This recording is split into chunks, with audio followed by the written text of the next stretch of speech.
I'm not here to hurt anyone.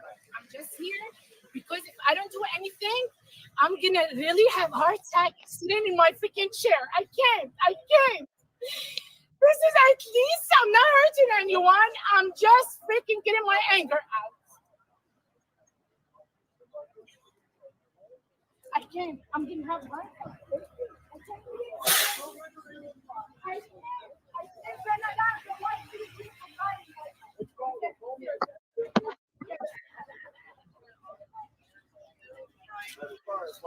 Maybe, yeah.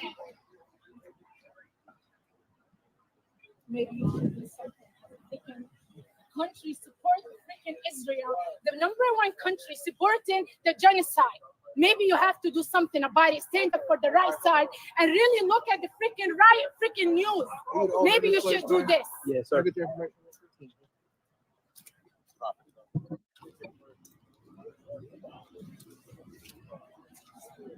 Guys, I'm sorry. I wish I could do more for my country. These are brothers in the building, brothers in the school. I never heard of fly. I'm just trying to go free Palestine. So what's going on? You own this place? Yeah. Somebody lives here? So it's a home or it's a commercial. As far as structurally, everything's fine. They'll be able to pull the car out, they'll all their insurance, and they'll get it boarded up. So okay. I'm pretty confident with everything right now. Well, I'm pretty sure she said she did it on purpose, so it's not a natural. But it's not so far in that they're aware of it. If you pull that car out, that kind of thing. Okay. If you feel like you need to call us back for anything, I feel like we're okay, but feel free to call us back. All right, appreciate careful on that, buddy. It sounds like it's an intentional act. She's against whatever. She says she's from Palestine, so I'm not sure exactly. I'm not exactly sure what's going on. Well, this is the third incident. Oh, it is? Yeah. Somebody vandalized the building. So what is we the Israelite School Universal Practical Knowledge. So we basically teach that Blacks, Hispanics, and Native Americans are the children of the Lord. Okay. So we basically teach that for our people to keep the commandments. We are not associated with the white Jews or the Caucasian Jews or none of that over there. You know, so we start out of Harlem, New York, 1 West 125th Street, Harlem, New York. So she is mistaken in somehow taking anger out on us, thinking we're associated with them when we're not associated with them in no way. Captain Kapash. Say what it was and say what time you was here and everything. It was probably around 11, 15, somewhere around that. Right. This black Impala pulled into the parking lot. Flashed her lights on me. I was in my car. You was right here in the car. I was in my car. I jumped out of my car, and then she pulled up onto the grass, and then she backed really fast, as fast as she could, and she hit the house.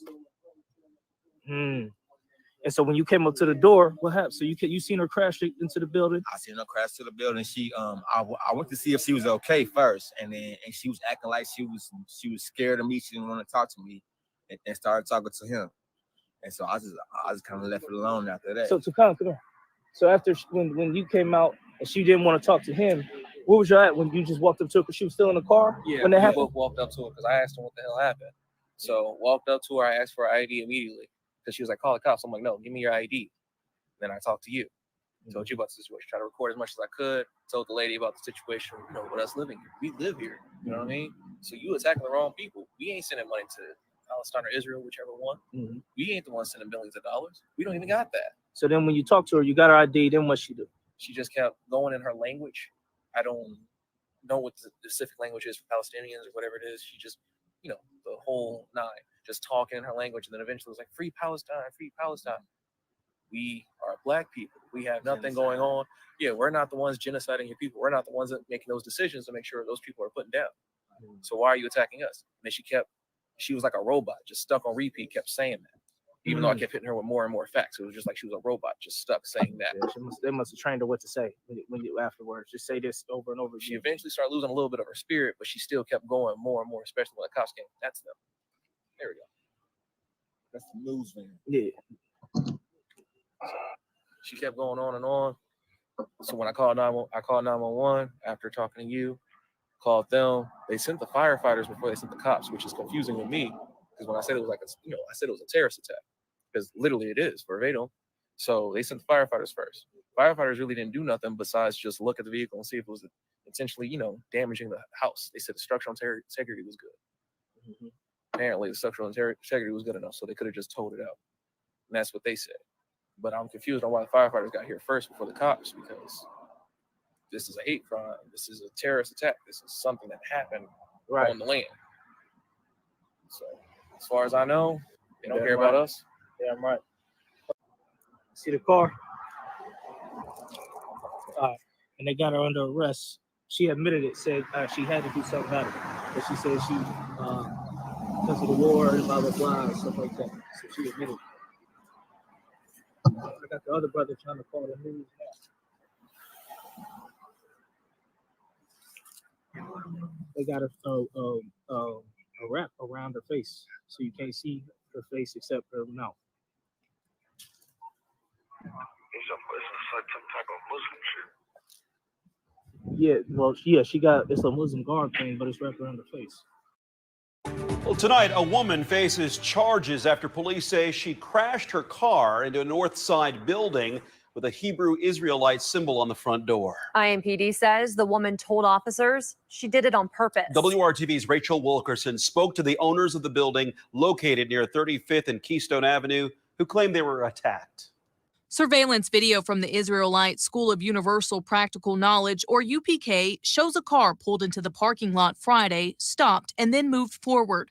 It stops recording as the owner says the woman reversed and crashed into the building. Indianapolis Metropolitan Police says the woman told officers she purposely did this because of a Hebrew Israelite symbol on the door and referenced her, quote, people back in Palestine. So that's a common misconception that we are affiliated with them in any type of way, that our holy signet, that our holy shield, the shield of King David that represents Christ our King, is associated with the Israeli or the Jewish population, which we have no affiliation with. Kapash says 4 children and a father were inside at the time of the crash. No one was injured, and the woman was charged with criminal recklessness. The FBI and Metro Police are investigating. They're going to be looking for any federal nexus in terms of the crimes that were committed.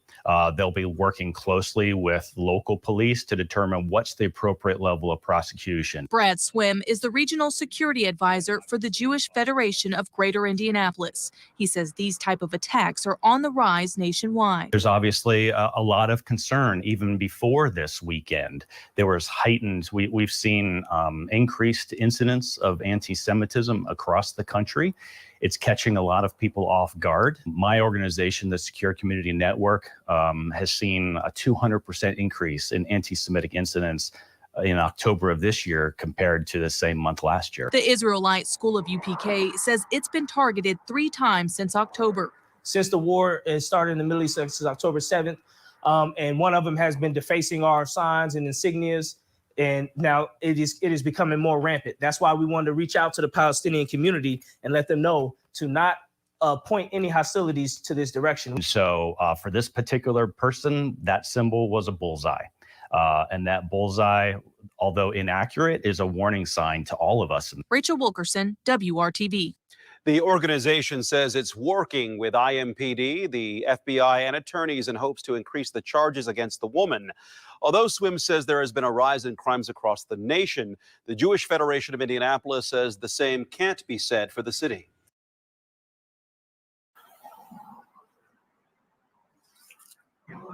They got a wrap around her face, so you can't see her face except her mouth. It's like some type of Muslim shit. Yeah, well, yeah, she got, it's a Muslim garb thing, but it's wrapped around her face. All right, man. Take a picture. All right. Listen. Tell her to be want to see her face, man. Tell them people want to see her face.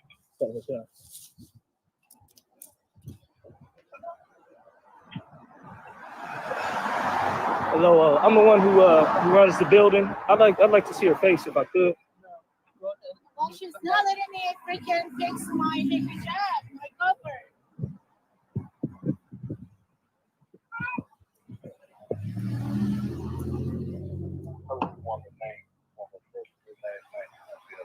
This. I don't have a problem with the pictures and the recording, but you're not going to walk up in my office when we're with somebody. You got to stay 25 feet back while we're talking with her. We're out there in the active investigation. You can't open the doors, can't be touching the car or anything like that. Okay? We don't want to touch it. We want it moved.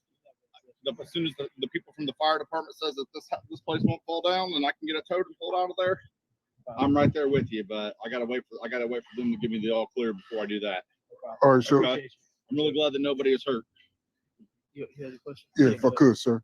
So I want to know, shouldn't this fall under hate crime right here? So, like I told you, the difference between state and federal. Right. Okay. State statutes, there's not really too many enhancers for what you would call the hate crime. That's more of a federal issue. However, we do have boxes that we can refer it to. So basically, all this is going to be put into one narrative, one probable cause affidavit. It'll go to the prosecutor, and then the prosecutor will decide what they want to do with it. They may try the prosecutor here, or they may send it to a federal prosecutor and see if they want to process it off of that. But we have no control over federal prosecution, and I can't comment on federal prosecution because my certifications is state level down. If this were a church or a synagogue that was attacked, this would be all over the news. But because the mainstream media does not agree with us claiming to be the true children of Israel, they don't think this deserves coverage. And let me just say this. If you ignore this and sweep this underneath the rug, do not be surprised when this happens to other people here in America. Well, tonight, a woman faces charges after police say she crashed her car into a North Side building with a Hebrew Israelite symbol on the front door. IMPD says the woman told officers she did it on purpose. WRTV's Rachel Wilkerson spoke to the owners of the building located near 35th and Keystone Avenue who claimed they were attacked. Surveillance video from the Israelite School of Universal Practical Knowledge, or U.P.K, shows a car pulled into the parking lot Friday, stopped, and then moved forward. It stops recording as the owner says the woman reversed and crashed into the building. Indianapolis Metropolitan Police says the woman told officers she purposely did this because of a Hebrew Israelite symbol on the door and referenced her, quote, people back in Palestine. So that's a common misconception that we are affiliated with them in any type of way, that our holy signet, that our holy shield, the shield of King David that represents Christ our King, is associated with the Israeli or the Jewish population, which we have no affiliation with. Kapash says 4 children and a father were inside at the time of the crash. No one was injured, and the woman was charged with criminal recklessness. The FBI and Metro Police are investigating. They're going to be looking for any federal nexus in terms of the crimes that were committed. They'll be working closely with local police to determine what's the appropriate level of prosecution. Brad Swim is the regional security advisor for the Jewish Federation of Greater Indianapolis. He says these type of attacks are on the rise nationwide. There's obviously a lot of concern even before this weekend. There was heightened, we've seen increased incidents of anti-Semitism across the country. It's catching a lot of people off guard. My organization, the Secure Community Network, has seen a 200% increase in anti-Semitic incidents in October of this year compared to the same month last year. The Israelite School of U.P.K says it's been targeted 3 times since October. Since the war started in the Middle East, since October 7th, and one of them has been defacing our signs and insignias, and now it is becoming more rampant. That's why we wanted to reach out to the Palestinian community and let them know to not point any hostilities to this direction. So for this particular person, that symbol was a bullseye. And that bullseye, although inaccurate, is a warning sign to all of us. Rachel Wilkerson, WRTV. The organization says it's working with IMPD, the FBI, and attorneys in hopes to increase the charges against the woman. Although SWIM says there has been a rise in crimes across the nation, the Jewish Federation of Indianapolis says the same can't be said for the city.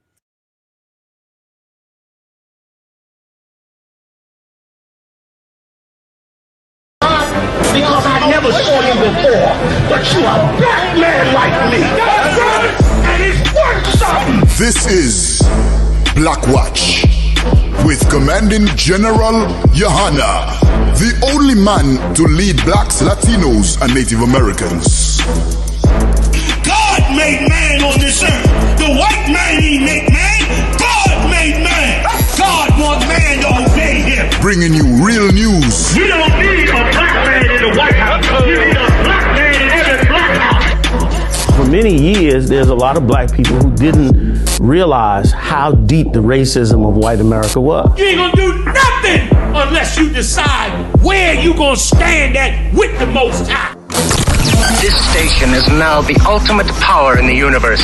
Righteous solutions to issues plaguing our nation. Boy, you better wake up and see the power that is within blacks, Latinos, and Native Indians. Join us every Monday from 9 to 11 p.m. Black Watch. Let the show begin.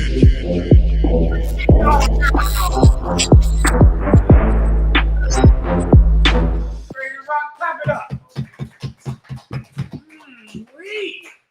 We're here tonight, man. We're holding it down for Commanding General YAHANNA. He'll be here shortly, like I was telling the people on TikTok, to solve all your problems, to fix what your parents broke. A lot of you don't know that that's one of the main jobs we do in here, Officer say it again? Mathamya. A lot of people don't know this. You see, your parents break you, we fix you. That's right. We're in here to fix what your mother broke, to fix what your father broke. That's one of the main things we do in the Israelite School of UPK. Jesus Christ called it being born again. Right. My microphone is off. No. This. I'm sorry. Look at General Mayak. He getting it on. He's sitting right over there, y'all. Shalom. See, why is that happening, you darn?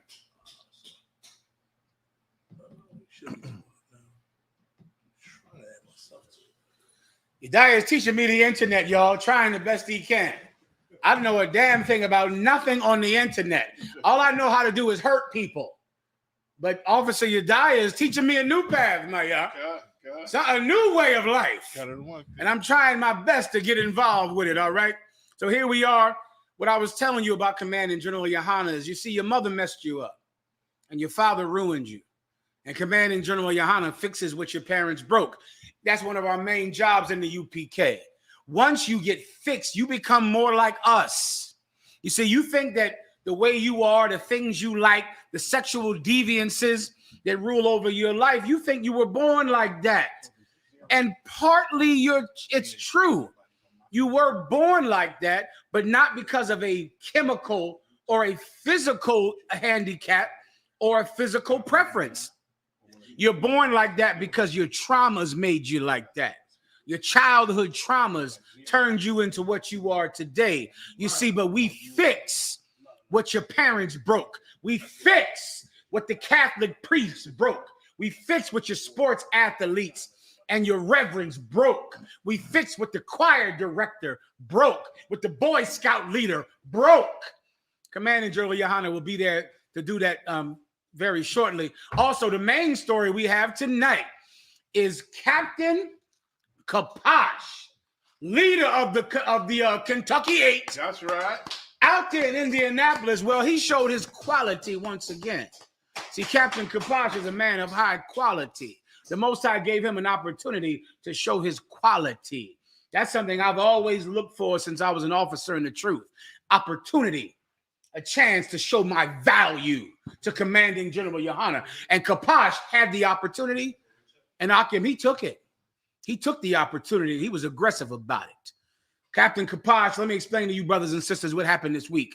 Let me give you what happened all in the space of about 8 days. The UK camp under Captain Mashak and Captain Karafia out in the UK was attacked by Palestinian protesters who were egged on by a hypocritical Palestinian woman who doesn't understand protest and who does not know who we are or our history of fighting for the oppressed of this world. She thought we were, Israeli sympathizers, which we are not. Right. I can guarantee you this. The Israelis are more actively hateful of us, of the UPK, than anyone else. Well, this woman and Palestinian protesters attacked the Israelite School of UPK branch in Birmingham, England. The I.S.U.P.K branch in Birmingham, England defends themselves, Mayak. They defend themselves. We're not Christians. And they fought off those attackers and backed them up. After that, what happened? Captain Tazaryak out of headquarters went on this podcast called No Jumper with Adam 22 and Whack 100. Give Whack 100 a hand. Whack 100 is doing a good job, brother. He's in the world. He's not One West, but he's a help. And that's better than you. That's better than your nasty behind sitting out there smoking weed, watching the night. Whack 100 is helping the truth. Mayak, go ahead. Okay, listen, scriptures say if you help a prophet in the name of a prophet, you'll get a prophet's reward. You understand? Shalom. That's what it says, Mayak. Go ahead. Your diet is straight.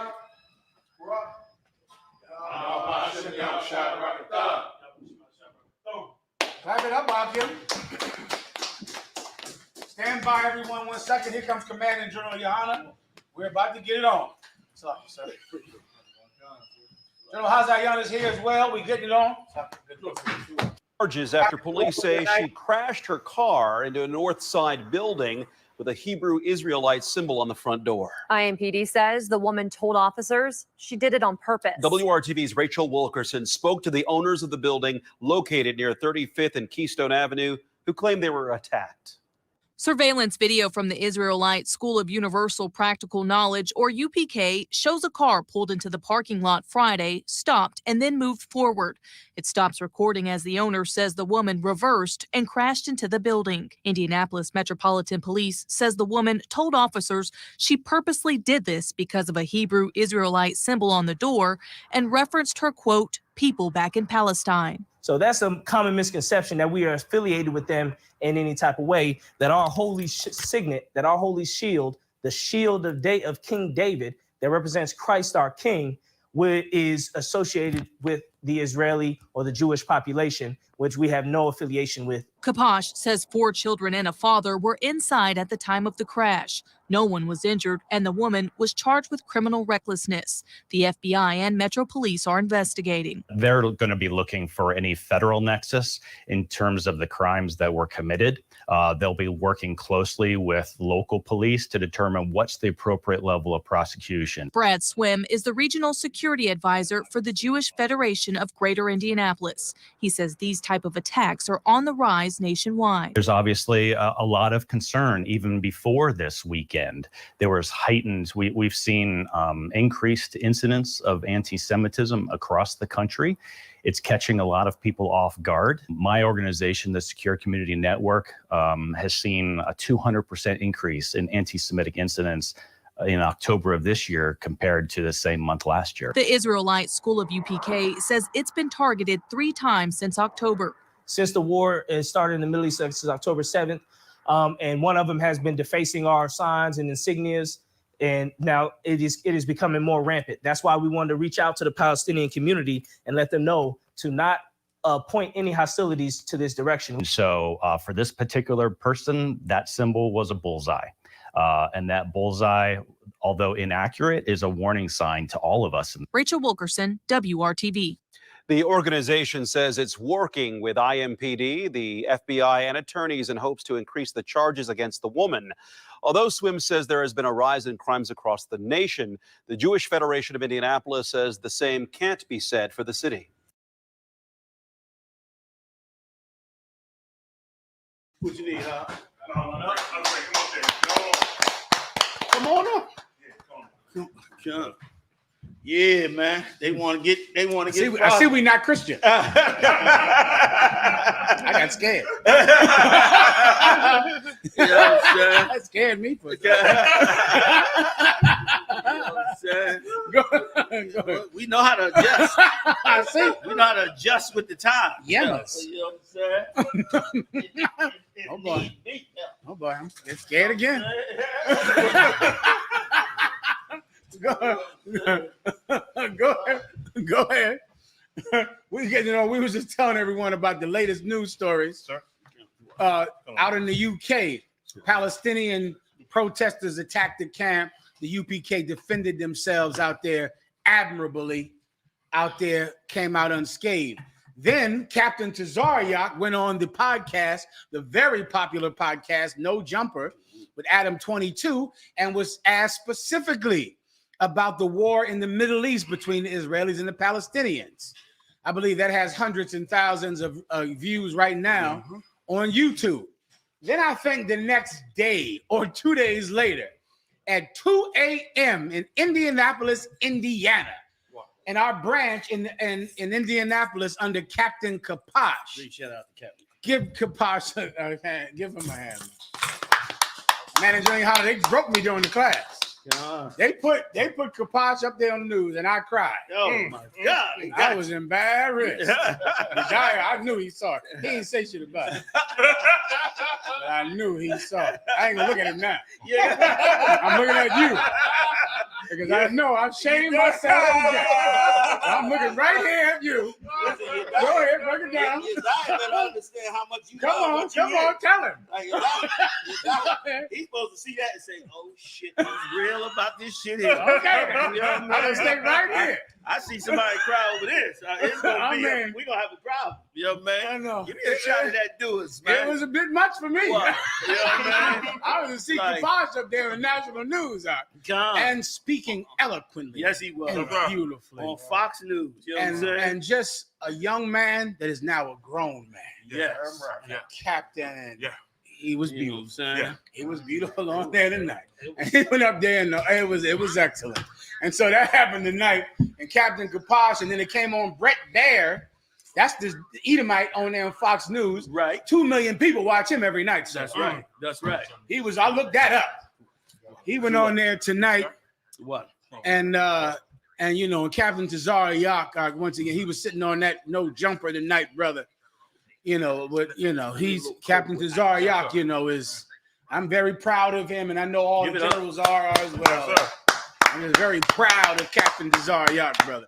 I remember he walked into these doors out, and he's a grown man now. You know what I mean? Like he's doing it now, and he's out there on No Jumper. And I'm also very proud of him, and very proud of the brothers in the U.P.K. out there and it was a very good week. It was a very good week for the Spirit of Christ. All right, very good week.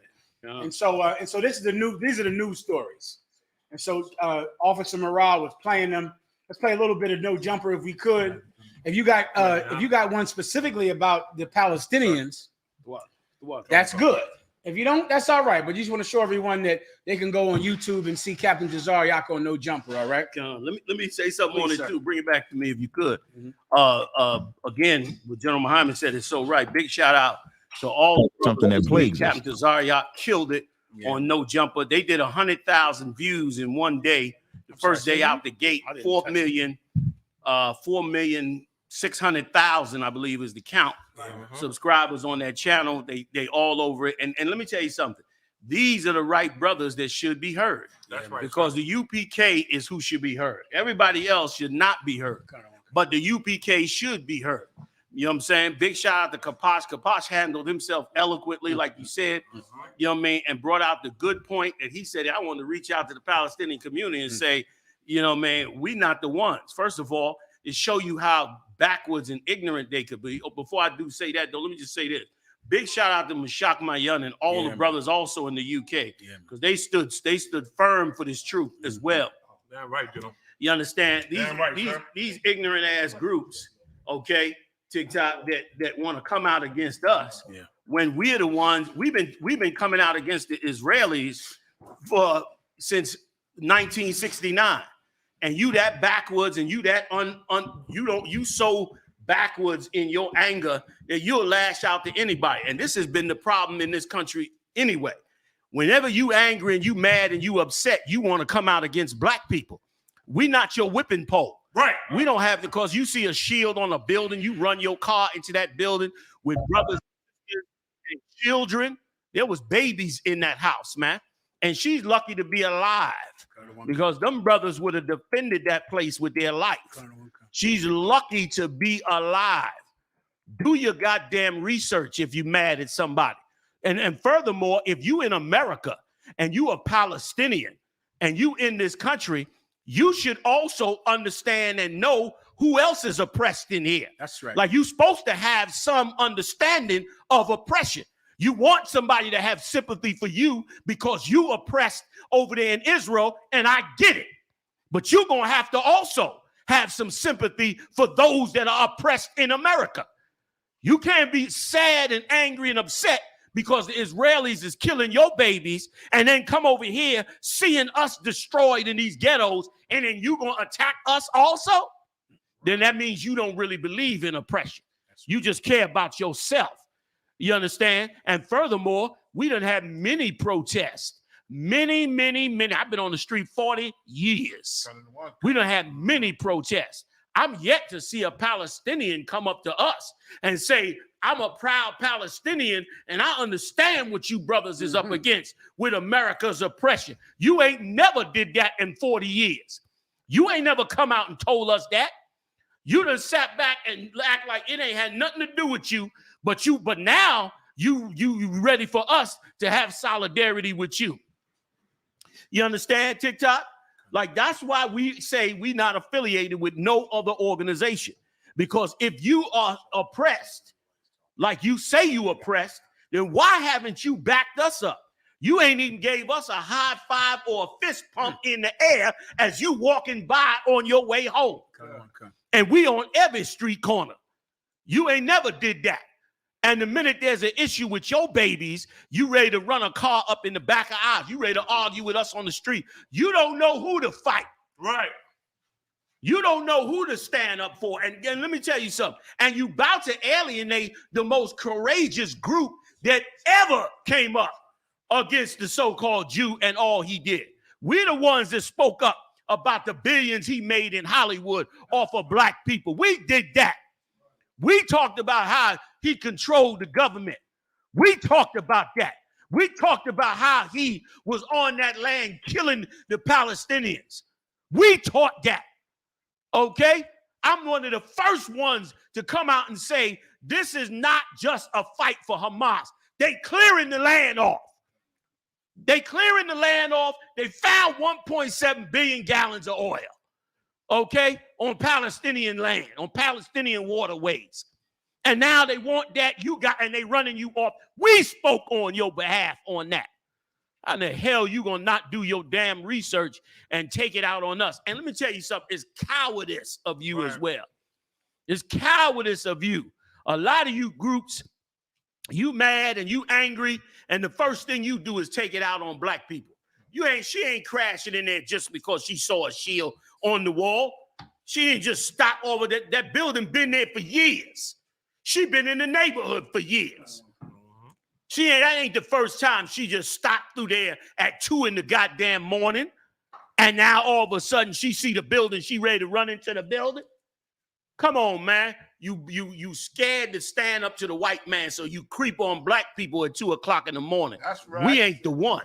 That's it. We not the one. You understand? You got to fight with them Israelis. Go fight with them. We stand up to them. We deal with them every day. You understand? The FBI visiting us all the time. You understand? They always surveilling me. I told her, I said, man, if you see these people, man, we laugh at them. You understand? We laugh at them because we know we within the right of the law, and definitely we right with the Lord. That's right. So we ain't even worried about it. We come out and drop it how we drop it. Been dropping it. Ask anybody on the street what the Israelites stand for. And they'll tell you in a minute, man, that we are the originators of the words, the white man is the devil the Bible speaks of. That's right. How the hell you gonna try to target us? You understand? You ain't even tried to figure out what's going on with us. And some of you Palestinians, you dumb as hell. You don't even know if it's the Israelis trying to get rid of us. How you know? You go and listening to some dummy tell you, yeah, you need to go in there and run your car into their building, when you don't even know if that message is coming from them. That so-called Jew would love to get us off the street, would love to silence our voices, would love to try to put fear in us to stop us from bringing forth the words of the Lord. And you dumb enough to listen to it. You all up in your feelings because of what's happening over there in Palestine, and you ain't even targeting who you supposed to be targeting. Right. You ain't even protesting who you supposed to be protesting. You acting like a wild man out there. When, like I said, since 69, we've been checking that so-called Jew. We've been hurting his game. We've been pulling black people out of the clutches of his hand, man. And you sit up there dumb as you could be, you going to let them gas you up to come against us. And you done did it a bunch of times since October 7th. You a coward, man. You a coward. You got a beef, go take it to the people that you got a beef with. Go take it to them. You understand? Don't bring that garbage to us. You understand? We ain't got a dog in the race. We ain't got a dog in the race over there in Palestine right now. We understand oppression. We know how to drop it on oppression because we under oppression. So we can relate to that. We know that death and killing ain't right. We know that bombing people from the air ain't right. So that's why we might speak on your behalf in relation to us. But you with your dumb self, you let somebody play you, get in your ear and gas you up. And you don't even know they over there, brother. They getting all kinds of people that's against them to go kill their own for the services that they got over there, man. You know how many agents they got over here on you Arabs, man? You think they don't know your neighborhoods and where you at? Gassing your dumb behind up. Now, you done came over there, crashed the car in our building, almost got smoked. Almost got the car lit on fire with gunfire. Almost got it tore in half with your dumb ass. When you could have did a little research and said, nah, what am I attacking them for? Them brothers can't stand Israelis and what they doing to us too. Oh, snap. They said live access removed. My bad. My bad. TikTok done shut your diet down. You shy through with me. You're dying through with me. You understand? If you lose it, then just give me the tripod. I'll put this one on. Like, that's what you don't understand, man. You understand? You with your simple self, you just not even understanding who it is that you should be angry with. We've been on these streets for years, exposing everything. What they doing in colleges and universities, how they had part of the slave trade, all of that. What they did, all the atrocities that happened to y'all, we done spoke on. All of that mass killing they did in Lebanon, you understand? Under some of them old brutal ass leaders that they got over there. The 6-day war, and yes, nobody hits to them to the core like we do, because we the ones that come out and say they not even the real Jews. Y'all don't even say that. Y'all don't even got heart to say they ain't the real Jews. We say it every day straight up in the open. You understand? And you sitting up there acting like you dumb and stupid and you don't know better and you don't know who to deal with. Don't be a coward. Don't be a coward. If you upset over them Palestinian babies and what's happening to them, then have some strength. Go talk to the people you got a problem with. Because we ain't never oppressed you. You ain't never had to work under me. We ain't never attacked you or targeted you or did nothing to you or nothing. So you ain't got no reason to have no beef with us. You too dumb not to. You should be smarter about your business. Right. You understand? You should have went with the rest of the Palestinians down there to D.C. and talked to your president about the $10 billion he's sending over there. You understand? Not to mention all that good artillery that they letting out of them damn planes. They dumping every old bomb they ever had. Everything from the 60s coming out of the top of them planes on them Palestinians' head. It's a horrifying scene. It's a bloodbath. But we ain't got nothing to do with that. You understand? Nothing to do with it. Like I done been saying, we ain't got no dog in this race.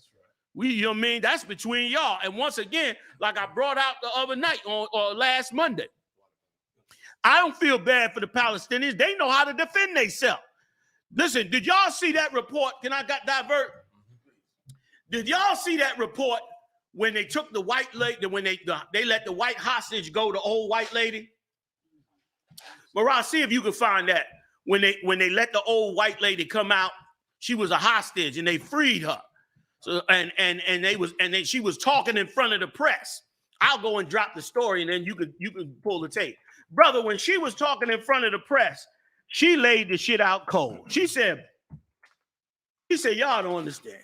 She said, I was down there taking showers. I had lotion. She said, I had lotion. You know, a bitch say she got lotion. That means the motherfucker been taken care of good. She said they had doctors down there, nurses down there. She said them niggas had air conditioner down in that motherfucking tunnel. Yeah, see, they showing you the dirty side, that little dirty tunnel they showing you. That's some bullshit. Them niggas down there with AC, listen, them niggas down there living large. She said they eating full meals. She said they got plenty of water. She said the bombs ain't bothering them at all. That's how far down they are. That the bombs ain't bothering them at all. They got air conditioner in the goddamn tunnel. So, you know what I'm saying? They not hurting. I'm not mad at the Palestinians. And the Palestinians can take care of themselves. They still firing rockets into Israel, even though Israel done dropped 400,000 bombs on their head. Them niggas still firing rockets at the Israelis. They don't need my sympathy and help. Please. Sir, you know, we have the ID of the woman that attacked us in Indianapolis. Her address is on the ID. I looked up the address. You should see the giant backyard and the house that woman lives in. And I looked at that and I went, I had to become grown before I had a backyard. I never had a backyard growing up. You should see the house that this woman lives in and drove through a ghetto where we're doing God's work and attacked us. The house is insane, Maya. The house is insane with the backyard that looks like you could keep a horse there. Damn. In Indianapolis, nice quiet area, Indianapolis too. Yes. Off the beaten track, outside of the city, living good. You mad with the Palestinians, with the Israelis over what they did. First thing you do is see a shield on the door, you attacking us. Please. It's a good thing Kapash and them had good self-control, brother. Because if not, that woman wouldn't even be here no more.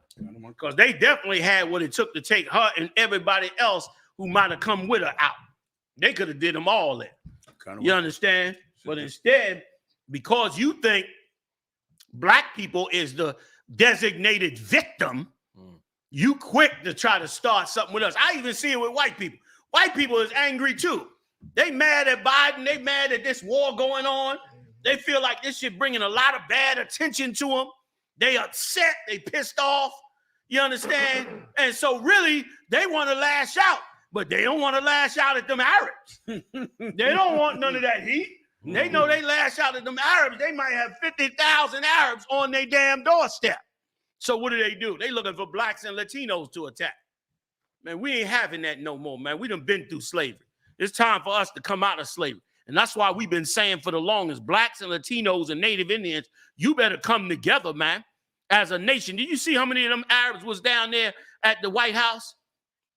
Man, it was that whole area. They threw red paint and everything on the White House. Ain't a Secret Service did a goddamn thing. There's 300,000 Palestinians out there. The Secret Service behaved their goddamn self. They ain't go down there. The black woman ran up there that time. Remember that black woman ran up there that time upset? They murdered her in her car. She didn't even get to the gate. They unleashed everything they had in the clip on her till she was dead. But them Palestinians, they behaved themselves. Palestinians owned Washington, D.C. that day. 300,000 of them came down there. Secret Service and the campus police and all them gunslingers ain't do nothing about them. Don't come picking on black people, man. Leave black people out to fight. You don't want that kind of trouble, man. Unnecessarily when we ain't did nothing to you. I'm going to get up off it. I had to add that little part to it. Come on, Mariah. Hit me. Give it up. Come on, Mariah. Yeah. What's so heavy about what the two gentlemen I know always say is us like we are just the what they give you that little ball when that little stress ball that you just take out all your energy on. If I could, sir, Jenna Muhammad said, yeah, I googled her house. She could have googled a synagogue. Yeah. It says Jewish synagogue on it. Now we don't promote violence. But she could have picked any Google button, use the Google machine to say Jewish synagogue. I want to drive my car into it. You know what she did? Just like Captain Kapash said, she found the nearest black neighborhood, the closest stress ball to drive her terrible little Arab car into it because nothing was going to happen to her. Yeah. As the sirens and cops behind her, she's standing there. We got the clip, sir. She's standing there just yelling, just something in Palestine. Like she could just crash your car and stand there and still get out a speech.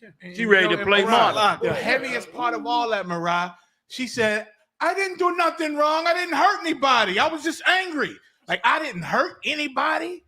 To say that after you crash into the Israelite School of Universal Practical Knowledge was amazing to me. Maya, can I bring out some? You go first. Go ahead. Sir, if I may.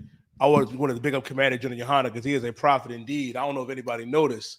2 Wednesdays ago, he said during his class, Commander General YAHANNA told everyone, if given the chance at first opportunity, the Palestinians would look to oppress us the same way the so-called Jew oppresses them. And then lo and behold, 2 weeks later, Salakia said, oh, that happened. Oh, that happened. Yeah. Listen. If I could, this is what he said more. He said that. Oh, this was. I talked to Kapash about this before the interview. Oh, it was on the tip of my tongue. Like they would like to attack us. Yeah. We're the ones that they would like to attack. They would prefer to attack us, and it happened. It absolutely happened, and he said this. And let me tell you, brothers and sisters, something else about our oppressor. That when you see white supremacists, right, Donald Trump supporters, you know who they're mad at? They're mad at the government, but they hang us. Yeah, they hurt us, but they're angry at the government. They're mad at the government, and because they're so angry with Washington and the government, they burn crosses on our yards and hang us. That is the tradition. In America is to be angry at someone else and take it out on black people. And that is exactly what he said. That is the exact same thing he said. You said it before the council as well. You said it in the car. Listen. And they would take it out on us. And it ain't even so much prophetic as it is what go on all the time. And the water though with a kind word. But it's what happens all the time. And listen, and anybody with any sense of consciousness is supposed to say, yo, we got to watch over ourselves because everybody want to come against us. Yep. The minute they got a problem. Go ahead, Maral Salak. I mean, cut you off. Salak Alderman, you so humble. But General Hyman brought this out a few Passovers ago in the class. He said, the Israelite school have been prophesying so many things, but it's so normal that people just like, we so used to it. I'm not going to let this one slide, though, sir. I'm not going to let this one slide. If I could. In that Wednesday class, you said it is going to spill out into the regular communities. That same week, like 3 attacks happened, one in Philly in that college, and then it spilled out right into Indianapolis. So you said it right there. You said it's going to spill out. It's going to go past Palestine and Israel over there in the Middle East. You said it in the class. Which is why we as a people, man, should be coming together, man. Yes, sir. Over this bullshit. Yes, sir. You know what I'm saying? Like, yes, sir. We supposed to come together. Salaki, go ahead, man. Just because it was a lot of insight on her words, General. She said, I'm angry. I'm sitting watching these babies be unalive day and night. So this is the least I can do. Something I had to do. I would have had a heart attack in my freaking chair. So this little bit of thing, this is all I did. I was angry. This is just something I could do. I didn't hurt anybody, but not seeing who she hurt. Meaning that translate to, I didn't hurt anybody real. I didn't go to the synagogues. I didn't hurt anybody real. I didn't hurt anybody really real. I went to these people and hurt them. So I didn't do anything wrong. It hurt mine. You know what I'm saying? If I could, Joe Mayock, what he's saying is so true. Give him a hand. And those of you out there that might not, that don't want to understand, you might not hear this because you don't want to. But that Palestinian woman knew that these were black Israelites. Yep. She knew it. I'll give you the same way you know the difference between, a giant church on a hill that's white people in there because the church is so big and glorious and it looks like a castle, and you might see a smaller place in the ghetto and there's black people in there. Yep. She knew that this was not a synagogue of white people. She knew that, and that's why she did it. Can I further illuminate the point? On Brett Baer's show on Fox News, at the end of the show, when they talked about what happened, they contacted the Jewish Defense League. And the Jewish Defense League said, this wasn't us now, but it could have been us. So we have to be careful. I said home and I said, so in essence, they didn't attack anyone that cared this time. They didn't attack anyone that matters this time. Right. But this woman could have hurt actual humans. Yeah. Actual people that someone cares about. So Jewish synagogues, you better be on your lookout, because it was just a coincidence that she attacked someone that didn't matter this time. But the next time, she might attack someone that matters. I'm watching going, they said that on TV? This one, it doesn't matter. Yeah. But the next time, white people could get hurt. Yeah. We better be on the lookout. Yeah. I couldn't believe it came on TV. I couldn't believe such blatant racism was out and out on TV. I know this one doesn't matter because it wasn't actual Jewish people. Yeah. But the next time, it could be actual human beings who people care about. Yeah. That happened tonight. Listen, General, what you're saying is so heavy. What you commanded, YAHANNA, General Mark said it's so heavy. The propaganda against us has been very blatant and real for a very long time. And this problem that's happening amongst us falls in the hands of the Christian church. She felt so comfortable in doing what she did because you see everybody do it to us. And this ain't nothing new for her, Smoky, sir. No, go ahead. This ain't nothing new for her. She see everybody else do it to us. Everybody get away with what they do to us. Where do you see people really get prosecuted and charged for what they do to us? Everybody gets away with it. A small percentage gets that. But she watches what's going on. She sees what's going on and figure we easy prey. And you know why that's going on, man? You want to know why biblically this happening, man? Because the Lord said in the book of Ezekiel, the 13th chapter. I know you got a new assignment, you Dyer. Hey, unless you got it. You got it? Read Ezekiel, the 13th chapter. The Lord said this here, man. We in the day of the battle, and we ain't prepared. As a people as a whole, you became prepared. Commander YAHANNA been gave the order for us to be prepared and be ready. So we ready for it. You understand? Be ready for it. But as a whole, we ain't prepared because your pastors and your leaders, all of them, whether they are religious, political, are not preparing the people for the battle. They pushing the clubs. They pushing women out here dancing, being naked. They pushing all kind of sodomy and adultery going on, but not preparing themselves for the battle of the Lord. And we in that time right now. You got a scripture I want right now, brother? Sir. Read. Ezekiel chapter 13 and verse 1. And the word of the Lord came unto me, saying, Son of man, prophesy against the prophets of Israel that prophesy. Drop down to verse 2. Sorry, verse 2. Son of man, prophesy against the prophets of Israel that prophesy, and say unto them that prophesy out of their own hearts. Drop down to verse 3. I'm going to go right to the part where the hedge and the spoil is. That's the one I want right there. That 3 or 4. Sir.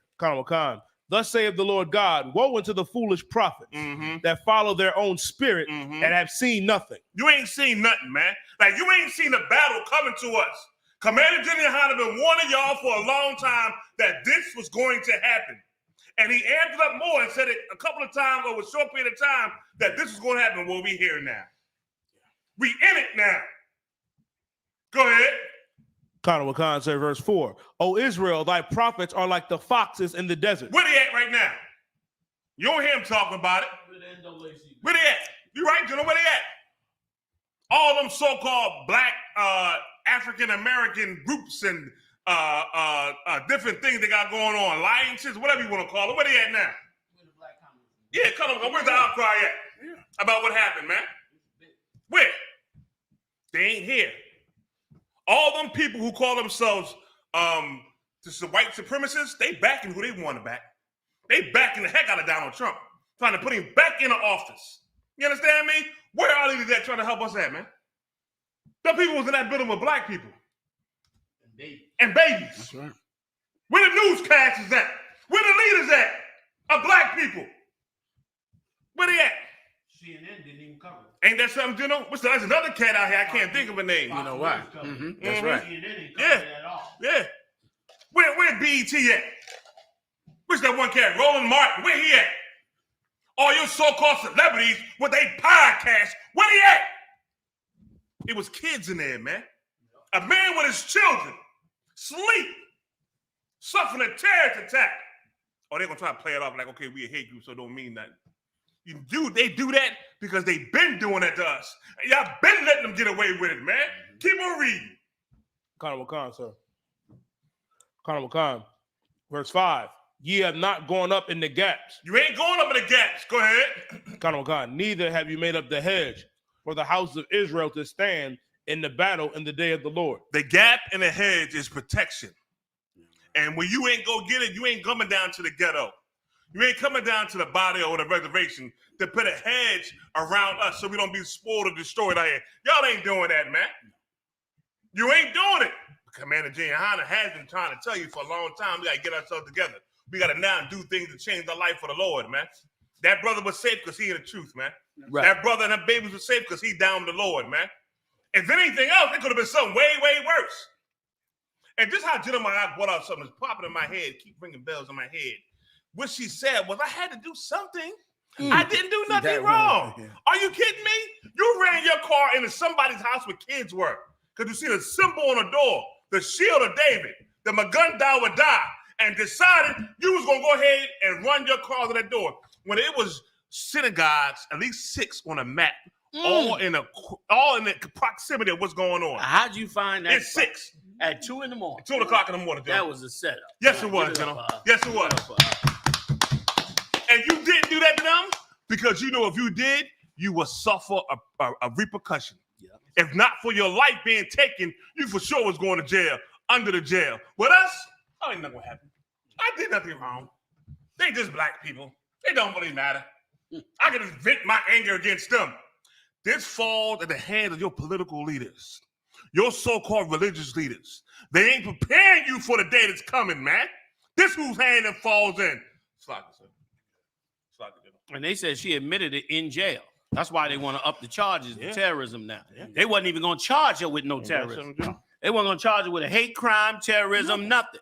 But she admitted it on tape while talking to somebody in the jail.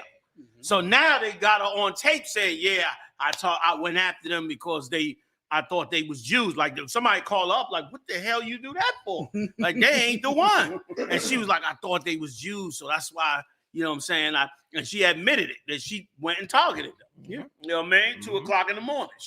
She waited to 2 in the morning because she thought nobody was gonna be there. Number one, she thought she would just crash her car in there and either leave or do something, you know what I'm saying? Get away with it. And get away with it. But she was shocked to see all that hardware come out.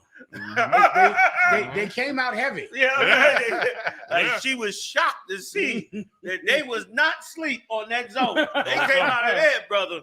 She said, oh shit. She jumped out of that car and was confessing to all her sins before the Lord. And they should investigate her for the other 2 acts of vandalism too. That's right. You know man. That's right. Yeah. You know what I mean? So that's why Yashala, that's why they charge her only with criminal recklessness. Because they felt like they didn't have proof. But when she went into jail and talked to her people, she went and opened her mouth and said what she was the reason she did it. Yep. And they went and turned around, man, and now they want to charge her. And she's a wicked piece of garbage to do that because first of all, she got a whole life over there. So she like a damn rat figured she would go creep out there in the 2 in the morning, do this nasty thing, and then run back and tell her people how she all about it. She all about, you know, jihad and all of that. When really you was sneaking out there trying to do something dastardly against the Lord's chosen people, not knowing who you should have been dealing with. And as a result, you got caught, then went to jail, and now got caught again and could face a hate crime. That's a 20-year bid over nothing. Like Muhammad said, had a good life out there with that house and all of that. You know what I'm saying? Shoot. Like, what a disgusting piece of garbage. And she saw what the real was that day. She saw the other side. She saw the other side of the UPK. She didn't see that side to be on the street just prophesying. She saw that other thing that nobody want to see and should want to see. She saw that. Go ahead, Marat Salaki. Sir, if I could, everybody remembers Eric Garner. Yep. The brother who got choked out. He was selling his loose cigarettes, which he shouldn't. Yep. But he was, right. If I could, sir, look at if I could just play this, the aggression they had for this brother that was selling loose cigarettes. I mean, forget about it. They were like piranhas on him. Kind of one kind, sir, compared to someone that was hurting and a so-called Negro or a so-called a super predator. Yeah. See, when a super predator does something wrong, then you get to choke them out, no questions asked, full force, multiple cops on the scene, Salakia. Yeah. Multiple different people there to make sure that they take down the victim.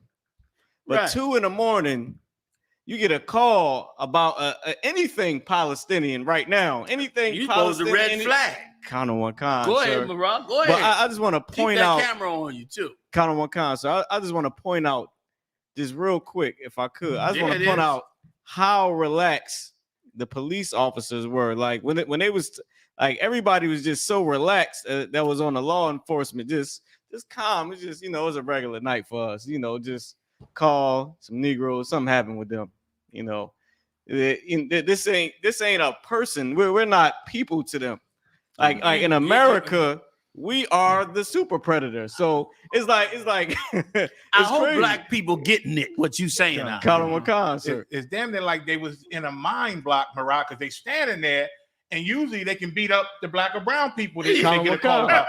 But now the black and brown people made the call. Yes. And this is a heathen. So it's like, yes. We want to cuff them, but y'all said she did it. And let her give a whole statement and speech. They confused. Right. Like, why didn't they do the thing? Why didn't they snatch her up, throw her to the ground, put the cuffs on her? You know what I'm saying? Come out with the SWAT with all the hardware. They're supposed to be terrorist attack. Why they didn't search the area, go up in the woods, bring the helicopter in, run the drone? I don't even think they searched the car. I don't even think they searched the car. It could have had a bomb in it, man. Like, oh my God, come on, Rob, finish what you said. No, that's like I said. That was it. If I may, Eric Garner was broad daylight about a pack of cigarettes outside not of a pack, store. a Lucy. One loose cigarette. A Lucy. Outside of a store, broad day. This was 2 a.m. in the morning. Yes. If a gunshot would have went off, it would have been cops crazy. Yeah. General Haas always brings it out. Yeah. All they got to say is, black man, something, or black neighborhood, or Hispanic, so-called Negro neighborhood. 2 a.m. One gunshot, not 4 or 5. I mean, listen, thank God, thank the Most High in Christ that Kapash and them had the self-control not to let that heat out, because what would have happened was they would have been arrested and it would have been called an accident. It would have been like, well, we don't know what she was thinking because she's gone. And it would have been, we killed her. They killed her, but it could have just been she lost control of the car. Yep. Then it would have been, more violence in Indianapolis. Racist black Hebrew Israelites kill someone that go on their property. Let's get it investigated. Before you know it, GM be down there searching the brakes, checking to see if the brakes malfunction. They'd be doing dust tests, brake tests, brake fluid tests to see if the goddamn car was running right, because of course they would have been spinning it like we were the terrorists. So big shout out to Kapash. Come on, Marat, give me more, brother. Give it up for Kapash and self-control, because Lord knows, you know what I'm saying? I worry about a lot of y'all in here. A lot of y'all in here ain't all the way stable. So listen, let me say this to all Israel. If I sound pessimistic and very nonviolent, it's a reason I'm that way. And it ain't because, you know, I'm scared to pull the game on. It's because I know who I'm in company with. You know what I'm saying? So I try to temper shit down so that before it go where it don't need to go. You understand? So that's why you see me do. That's called responsible leadership. You know what I mean? The scriptures say, know them that labor among you. You know what I mean? So I know who laboring among me. You know what I mean? So in other words, the general holding back the storm. Because I would like to unleash you. Also, they didn't see it, but the general and General Hazayan, they came in heavy tonight. Damn right. Yo, man. Damn right. Salah and Marat. Let me let Marat finish. What was you gonna finish with Marat Salah? No, Salah, sir. It was just the back of what you said about how they would have treated us. It would have been something like this, sir. Terrorist hate group attacks innocent Palestinian woman standing up for Palestinian rights. Yes. If those brothers would have defended themselves, they would have said, racist hate group has killed Jasmine from Aladdin. Yeah. Yeah. That's what would have happened. He killed the unalived Jasmine from Aladdin, the animated movie. And listen, they would have, you so right, General, and they would have spun it like, you know, it's not right to kill Palestinians. No. It's wrong. Palestinians are just crying out for what they went through. You understand? These radical Hebrew Israelites are not real Jews, but they are radical, and they're this. They would have spun it horrible, just like you said. Yeah. But thanks to Kapash, he held his peace. He didn't harm her. He saw she was not a major threat. She didn't fully penetrate the situation. Babies were all right. He didn't take it to the next level. And as a result, she got in that jail cell and spilt the truth. And they got the damn truth on tape, man. Go ahead, Marat. One more. Go ahead. Go ahead, Marat. Go ahead. Last one, sir, if I may. And that means they would have never got the confession, so we would have never been justified. We would have never been justified. They would have tried to bury them brothers for defending themselves on that property. You know what I'm saying? They showed mercy and restraint. Yeah. Yes. Yeah. More mercy than a cop or a Christian ever has shown. That's right. More mercy. Yeah. Than a cop or a Christian has ever shown. Can I bring out one thing, sir, to back up all your quick points? before you say that? I'm sorry, Mohammed. Go ahead. Real quick. And what I want to know is, why hasn't the Palestinian authorities in Indianapolis got on the phone and called Kapash up and apologized for it? Woo. They apologized to every other group. Yep. Why they ain't calling and apologizing to us? We ain't never did nothing to no Palestinian, ever. So what are you talking about, man?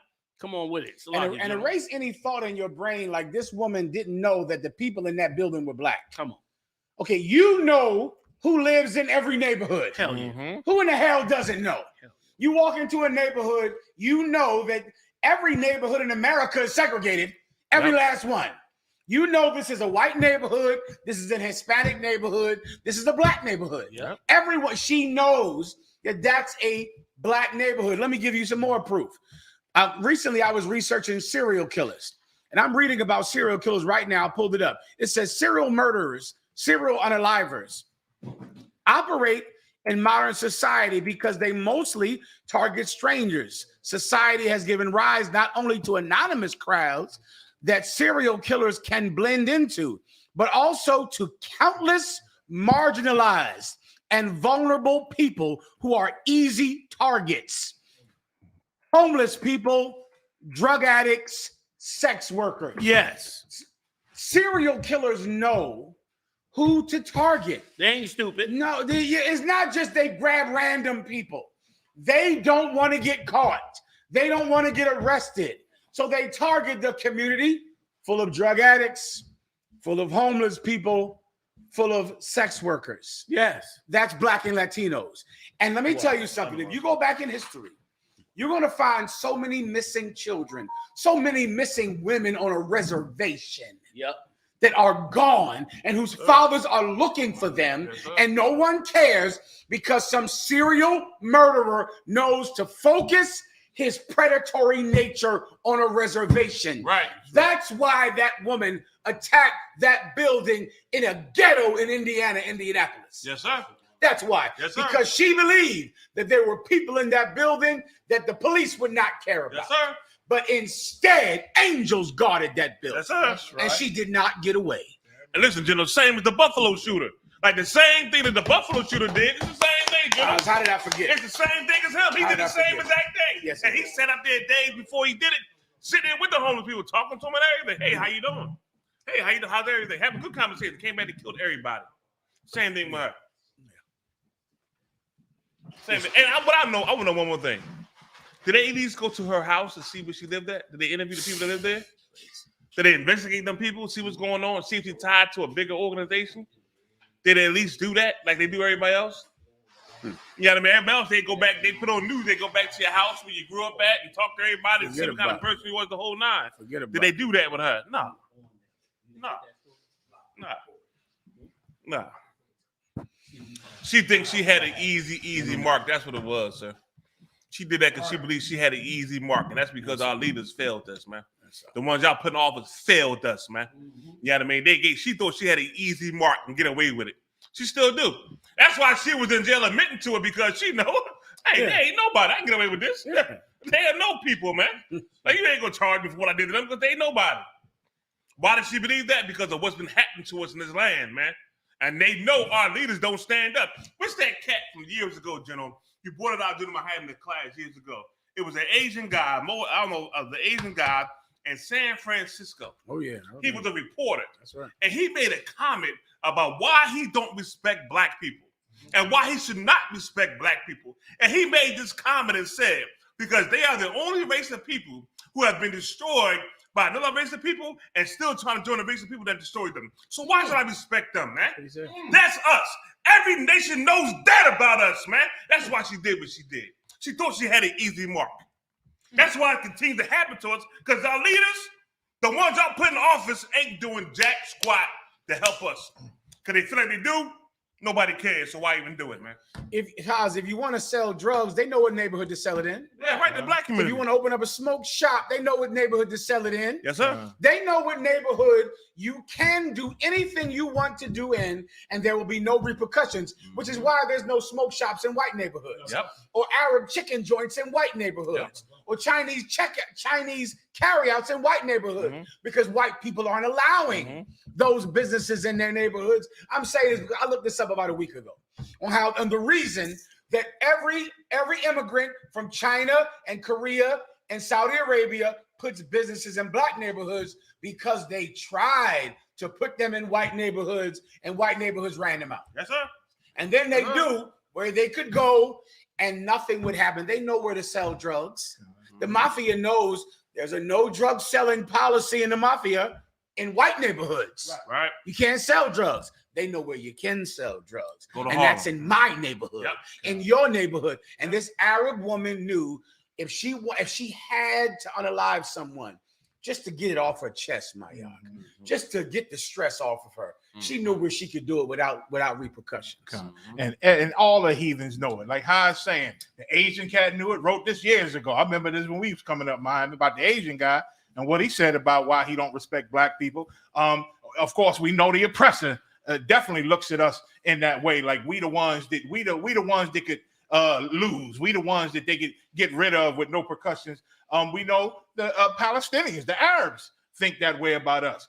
And remember, we came from that comedy show, General, what you read, and the high drunk East Indian came up to us, saw the shields, and started talking to us. He basically said to us, "I was there, right?" He said, "Yeah." He said, "I hear what y'all be saying and what Kanye said and this and that." He basically said he understands, and even his people are told the condition that we in. And everybody knows it, but nobody's allowed to talk about it. He said, I really shouldn't be saying it, but I understand. I know what y'all talking about. What y'all saying is true, but we ain't supposed to say it. Yeah, but he was high. You know what I'm saying? So he's giving us a little insight on what his people get coached to say when they come to America. They all know these black and brown people. If you got to lose somebody, lose them. You know what I'm saying? Nobody else. So and all of them know it. Give it up. Man. Woo. Come on, you die. Hit me. Ghana concert. Hezbollah targets Israel with volcano rockets as tensions soar. Volcano rockets? This is the one, the article where the Israelis say, an Israeli official said all of the land is theirs. Lebanon, Gaza, all of it. And they gave him hell. You know that one? I think I might have it for you. Hold on. I saw that Greenblatt. He did an interview with that Charlemagne the guy lying, trying to go over the history of what happened over there. He said, well, when we fought the Arabs at first, we came to an agreement because we had won. We said, we're going to take half. Y'all going to take half. He said, they didn't want it. The Palestinians didn't want it. They continued to fight. So we had to push further and take more land. And that happened with Egypt. Egypt agreed, and they took some of the land, and they talked about Syria. They took some of the land, but we won these different wars, and so we got the land. But the Palestinians didn't want it. They wanted it all and kept fighting us, so we had to occupy. He was going into a ton of history and blaming everything on Hamas. It was ridiculous. It was ridiculous. It was ridiculous. I think they asked him. They said so, but it said, but don't you agree? The Israelis they taking the lives of a lot of civilians and a lot of babies. Whose fault is that? Whose fault that they've been oppressed for 73 years? He said, "Oh, Hamas, 100%." Like, okay, he was talking like the Israelis, Jewish people had nothing to do at all with their oppression all this time. It was ridiculous. If I got a little more proof for you, if you want, Commander General YAHANNA. Once again, what Commander General YAHANNA is saying, the Palestinians and the Israelis are racist against black people. If you don't believe us, I have a Palestinian woman that's about to say it right now. Come on. She's right here. Officer Yadai will put it up on the screen. All right, where she recognizes that Palestinians hate black people. Jewish people hate black people. Arabs hate black people. Africans hate black people. All of them hate us. Please.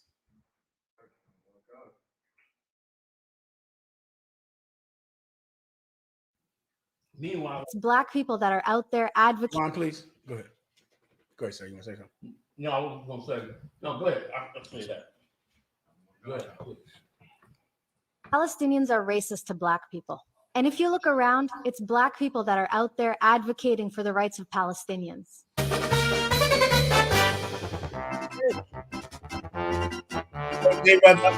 Black business owners, black congressmen, black politicians. Palestinians are racist to black people. And if you look around, it's black people that are out there advocating for the rights of Palestinians. Floyd Mayweather right there. All the people in D.C., all them protesters, I was wondering how many are black out there. Oh my God. This Palestinian woman, she knows it's wrong because she sits at a dinner table with Palestinians, and here's how they talk about us. Her uncles own smoke shops in Harlem, smoke shops and supermarkets in Brooklyn and in North Philly and in Kensington. Keep playing. Racist to black people. And if you look around, it's black people that are out there advocating for the rights of Palestinians.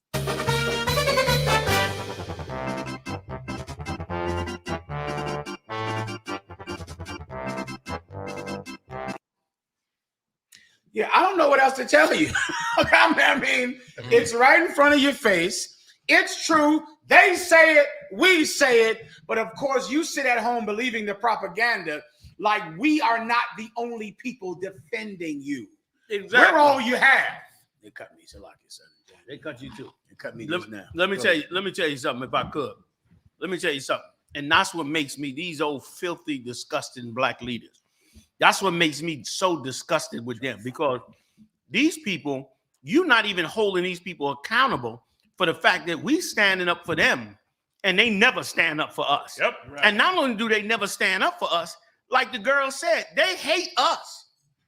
Yep. They hate and racist against us. Even though we standing up for them, they hate us anyway. The Lord said, you the nation not desired. You the ones that nobody wants, which is why you should love the 12 tribes of Israel. You should love the 12 tribes of Israel.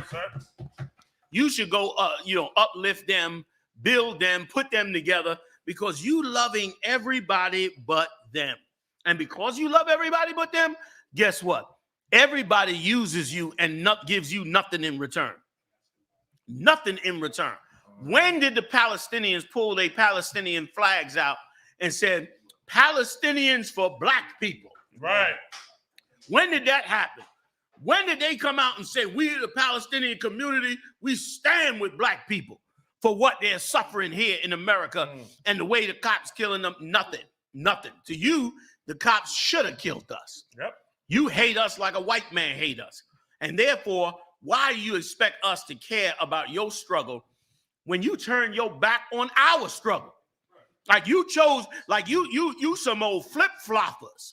You willing to play like you white, be chummy with white, trying to walk in the world of white when it come to us and your everyday life. But the minute this white man go and bomb your people into the Stone Age, now all of a sudden you mad at black people. Right. All of a sudden you want black people to stand in solidarity with you. Right. You even had that stupid ass nigga ball player get up there and say we should have solidarity with the Israelis. We ain't got no solidarity with none of them. Right. Because none of them stood with us. Like I said, I've been on these streets 40 years, all across this country and outside the country. And you ain't never said, you know what, man, them black Hebrew Israelites is right. Okay. They right. We stand with them.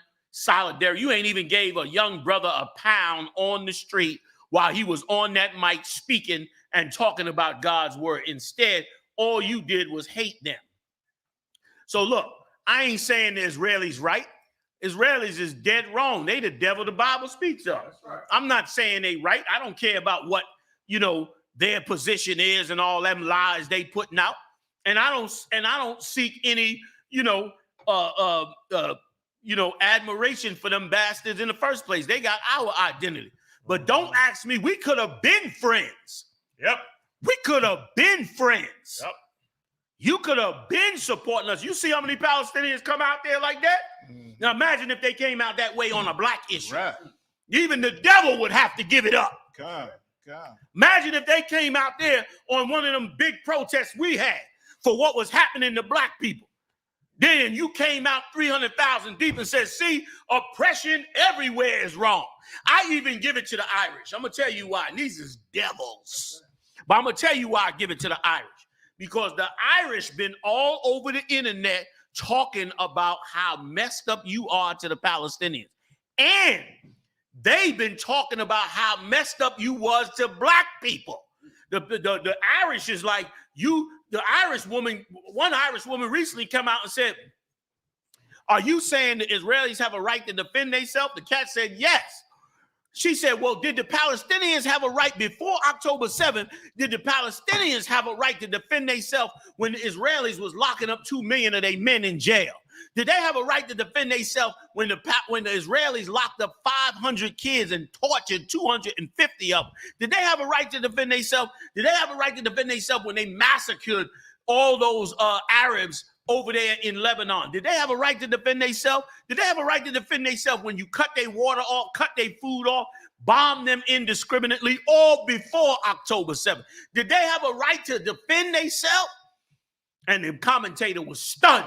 He didn't know what to say. He couldn't say nothing because she was dead right. Them Irish know how to argue because they done been under the British oppression for God knows how long and was trying to fight them. So they totally understand. Let me tell you something. I remember speaking on 12th and G.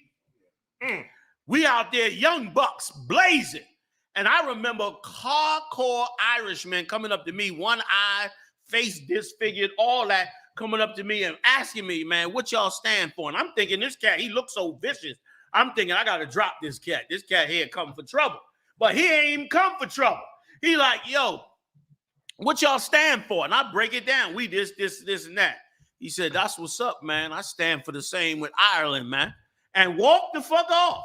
And that ain't happened just once, several times. Like the Irish understand oppression, even though they Edomites. And they speak up on that oppression, regardless of where that oppression is. You Palestinians, you hating us while we've been in slavery under this place, under oppression. You went up there, they went up there to Mashak. Big Mashak up there, big shout out to Mashak, stood up against them over there in England. And Mashak, Meshach dropped it so humbly. He said, why you angry at us? We oppressed like you. What you mad at us for? You know what that Palestinian said? That Palestinian came out and said, your oppression is your fault. We oppressed but y'all oppressed, it's your own fault. And that's what that Palestinian said.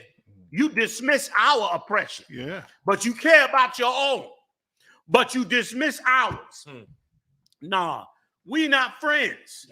And we ain't gonna never be friends until you recognize our suffering the way we recognize yours.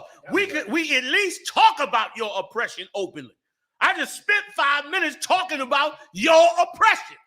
You ain't never opened your mouth and talked about our oppression. The last one that did that was Yasser Arafat in the UN. He got up and said, what you doing to blacks and the Native Indians in America is the same thing the Israelis doing to us in Palestine. That was the last, that was in the 70s. I think that was 70-something. And that was the last time it was ever spoken on our behalf.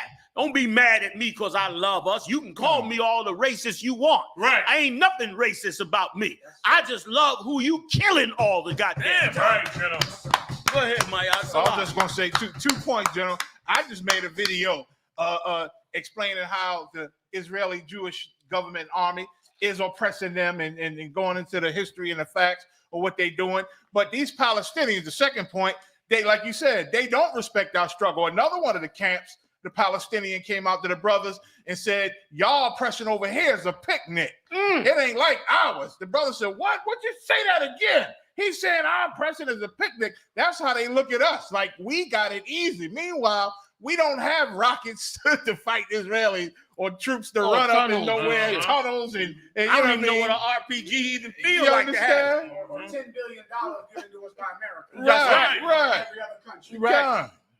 We did a story. We were about to do a story today where the CDC declared gun violence a disease. Dang. The CDC says that black men are being killed 10 times more than anyone in America by gun violence. And for the last 25 years, the federal government has blocked money to stop gun violence. There you go. That is in the news today.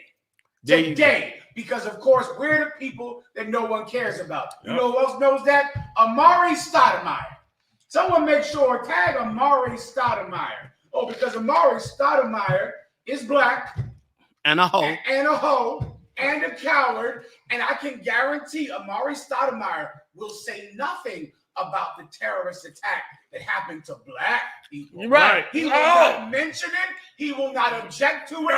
He will not be arguing. Why? Because Amari Stoudemire loves who his masters tell him he can love. That's it. His love is dependent upon who his master loves. Amari Stoudemire is a dog for the Israelis. He's a good boy. He sits who they tell him to sit, and he heals and sits when they tell him to heal and sit.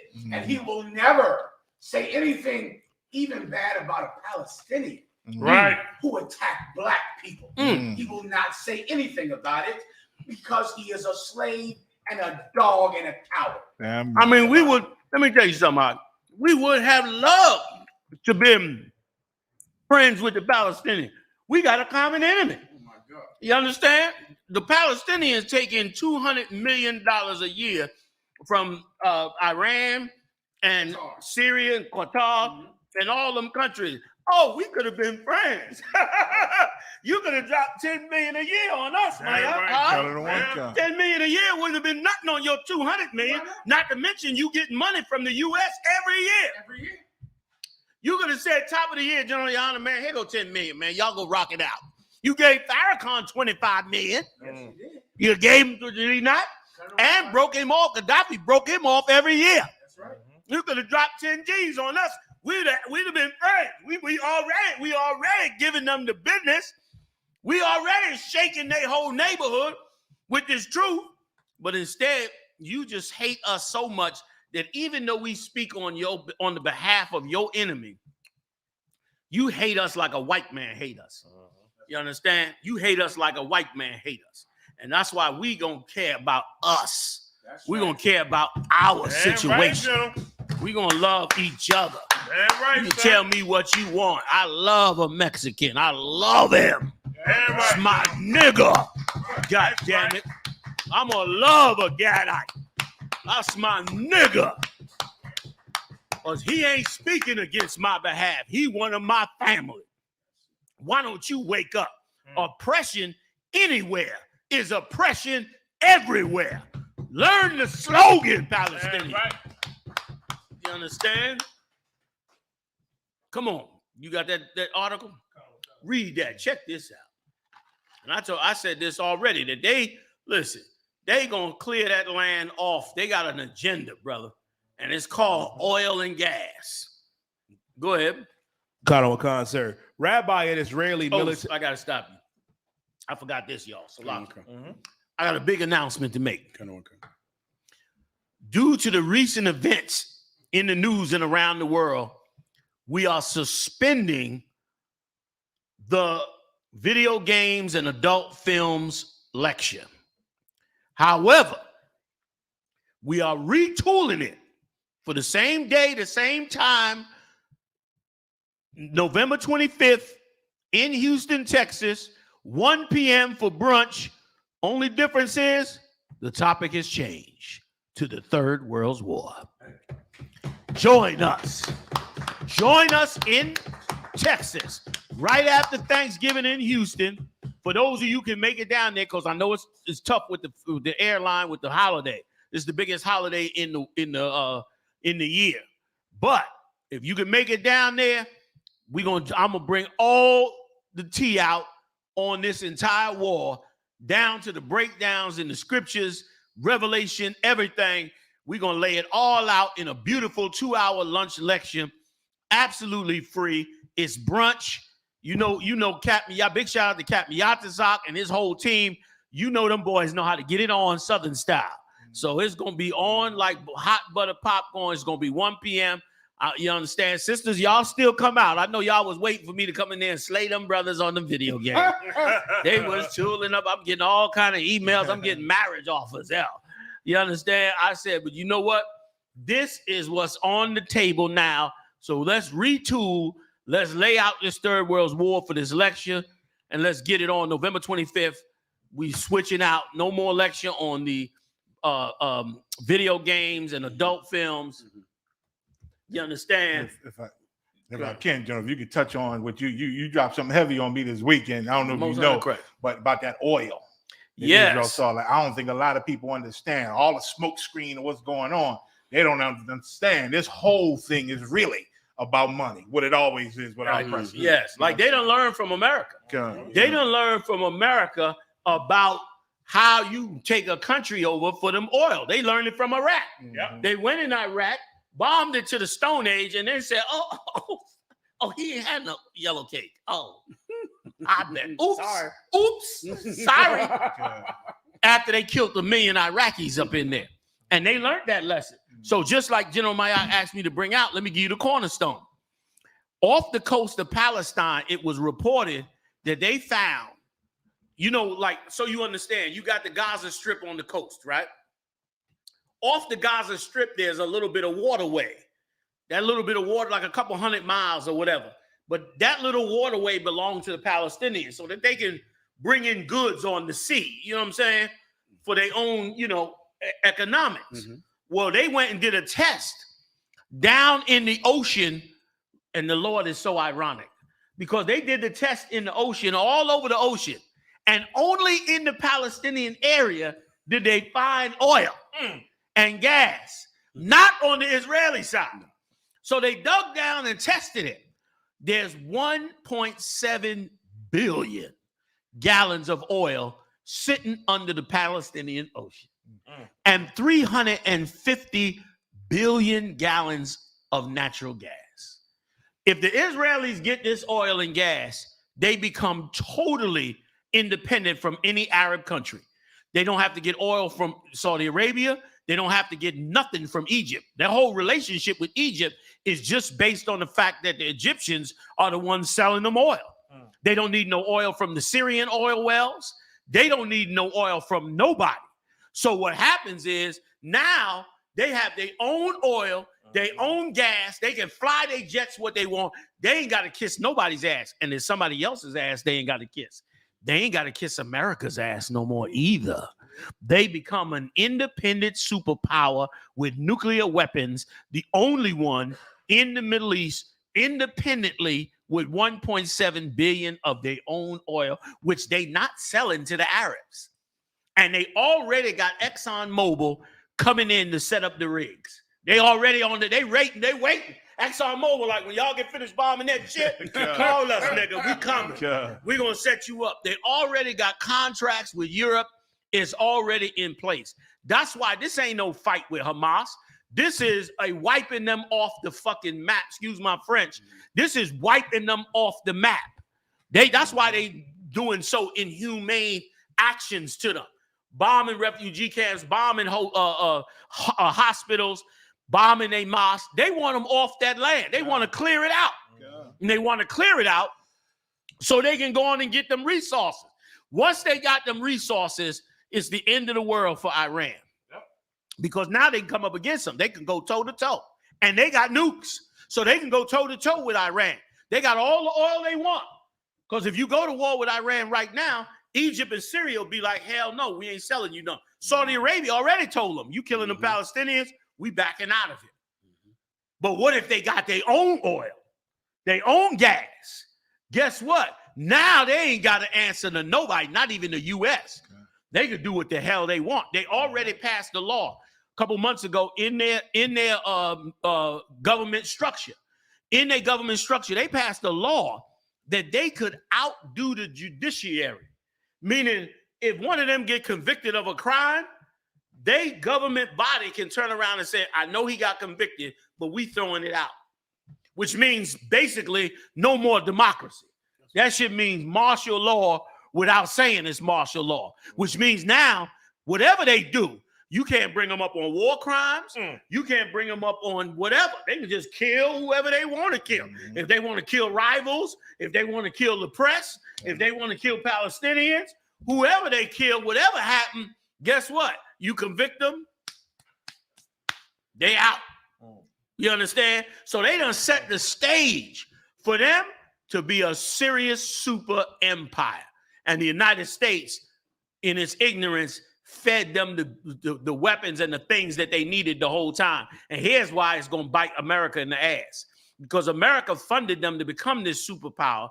And now that they've become it, they are now going to kick off the Third World War as prophesied in the scriptures. Right. And as they kick off this Third World War, it's damn near like America screwed itself. America thought we're going to make the Israelis a superpower in the Middle East so that we can control all these Arabs in case we got to fall on them because they cut our oil off. So we got the Israelis, but they didn't know they got the beast of all beasts to come in. He come in now, quiet in the political system, in the entertainment system, making a ton of money, financing himself, and made himself super strong and powerful. Then convinced them to give him them nukes. They gave him them nukes. They powerful as hell. They ain't even hide it no more. They used to hide that they had it. Now they come out with it. We should drop a nuke on them. They just come out with it now. They don't even care who think about it because they know. And they are greedy bastard anyway. You know they are greedy bastard. They find 1.7 million gallons of oil under Palestinian land. You supposed to move out tonight. You supposed to be like, it's time to go. We lost our land. That's what it is. You know what I mean? Like the Palestinians were supposed to pack that night and get the fuck out of there because they know the niggas done found 1.7 million. We dying. Ask the North American Indian what happens when they found gold. That's right. It meant it was time to leave. When they came over that hill in Wisconsin and saw them goddamn buffaloes, you supposed to know. Unless you can finna wipe them out, it's a wrap. Let's go. We got to move. Because they kill us for what they want. It make perfect sense with the aggression. Yes. When all the world saying, well, hold, slow up the unalive and slow it up. And their aggression is no, until they make it excuse until they let go of them hostages. Right. Until this, until that. Right. We ain't stopping. Like their aggression is kind of strange to me. Yeah. It's way more than you normally. They killed 10,000 people in 30 days. 10, that's 2,500 people a week. Over 50% of them children. That means you bombing. They dropped 400 bombs on them in a month. 400. You know what I'm saying? Somebody dropped 400 bombs on you.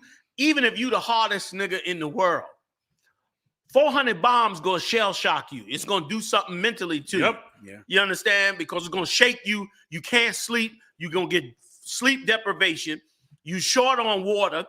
You trying to eat. You don't know whether a bomb gonna hit you. You in fear and terror. Your heart pumping. Your family members you worried about. Psychologically, you could do that and sustain psychologically maybe a week. Week and a half, you at your wit's end. 2 weeks in, you starting to lose it because you ain't slept. You ain't had no water. You ain't had a decent bathroom. You see the destruction. 2 weeks in, you already jammed up. You getting delusional.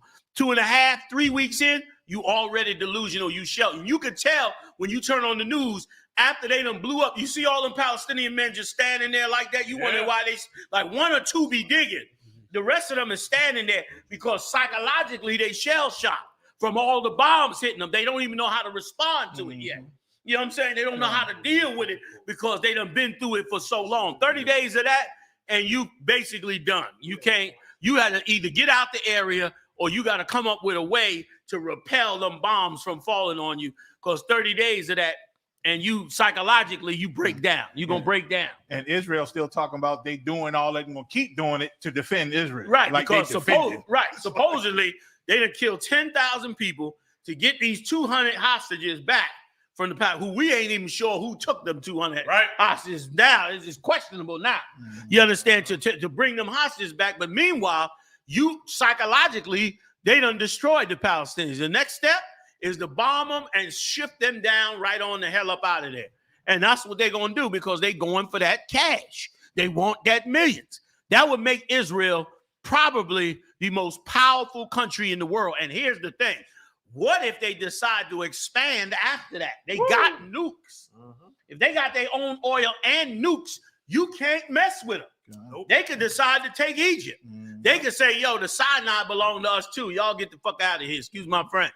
They could decide Lebanon belongs to them. Syria belongs. They could take the Jordan better wake the hell up. They could walk into Jordan and be like, look, man, we got this. We taking this. Y'all pack up. Because if they could do it to the Palestinians, who else they could do it to anybody. Right. So psychologically, man, it's a total disaster. But it's the Lord's doing. The Lord let this happen because the Lord is bringing all of them into the valley of Jehoshaphat like the prophets of God already prophesied in the I.S.U.P.K. That's right. Get your head right. We done already told you it was going down like this. You was laughing at us on the street. You was calling us clowns. You was telling us get a job. You was doing all that yakety yak. Now you looking for answers up in this game. And guess what? We got plenty of answers for you. Right. That's what's going on now, General. We in the third world war, player. Ain't no need to understand it. Get ready, baby. Prep up, tighten up, lace up, do your business. It's on like popcorn. Even if it die down, even if they cease fire and they cool out for a while, this is never going to end. They done already opened the bottomless pit. This is never going to end. The conflict is going around the world. Everybody got cell phone technology, is modern 5G everywhere. You can forget it now. It ain't no battling in one city, in one country. This thing is going worldwide, and every battle is going worldwide. Let me tell you something. If I could, I wonder if I got this video. Oh, man. General Clark, head of NATO command. Back then during the Reagan administration, went down in the basement. Last point, I'm going to get up off the slot, y'all. I know I'm running. No, that's cool. Went down in the basement of the Pentagon. Talked to a colleague of his, say, hey, man, what's going on? What's the latest? He's a general. Of course, he got, high clearance. The cat said, man, believe it or not, man, we going to war with Iraq. That's him right there. See if you can find the video. Just put in General Petraeus, 7 nations. General Petraeus says 7 nations to be overthrown or taken down, something like that. You saw it, right? Yeah, he was on the panel. Huh? He was on the stage saying he might have been on the stage. I'm not sure. But in essence, I'll give you what's in essence, and hopefully Marab might be able to locate the film. So he went down to the basement of the Pentagon, right? And one of the majors came and said, hey, General, man, how you making out? They talking on. He said, yeah, man, what's the latest? He said, man, believe it or not, we going to war with Iraq. He said, what? Why are we going to war with Iraq? The major said, I have no idea. He told him, man, go find out. That's it right there? Come on with it, man. Now, if this don't wake you the hell up, then you just can't wake up. Because Marah about to drop something on you that's going to show you the real world that you living in. And listen, me, myself, I finally feel in my element. I thought I was crazy all the way up to now. I thought I was crazy till last night. Last night I realized I'm not the crazy one. I'm the nigga woke. It's been a good week.